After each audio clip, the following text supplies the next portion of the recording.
Ranveer ఆకాష్ని kidnap చేసి ఒక గదిలో దాచిపెడతాడు. ఆకాష్ ఫేస్కున్న ఆక్సిజన్ కూడా ఊడిపోతుంది. తనకు ఊపిరి తీసుకోవడం కూడా చాలా కష్టమవుతూ ఉంటుంది. సరిగ్గా అదే టైంకి అమర్ అక్కడికి వస్తాడు. తలుపులు బద్దలు కొట్టి చూసేసరికి రణవీర్ అక్కడ ఉండడంతో అమర్ చాలా ఆవేశంగా నా కొడుకుని కిడ్నాప్ చేసి తీసుకువస్తావా అని చెప్పి రణవీర్ని కొట్టబోతూ ఉంటే ఆగురా, ఎక్కడికి వస్తున్నావంటూ రణవీర్ కూడా అమర్ మీద మండిపడుతూ ఉంటాడు. అమర్ రణవీర్ని తోసిపడేసి ఊడిపోయిన ఆక్సిజన్ మాస్క్ని తిరిగి ఆకాష్కి పెడతాడు.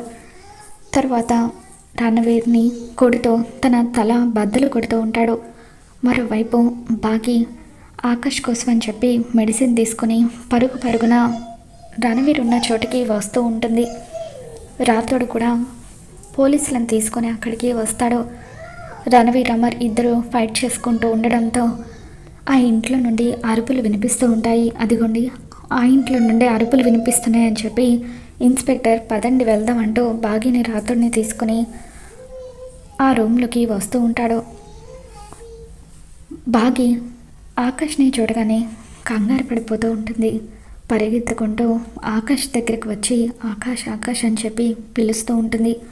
మరోవైపు అమర్ రణవీర్ని చిత్త కొడుతూ ఉంటాడు.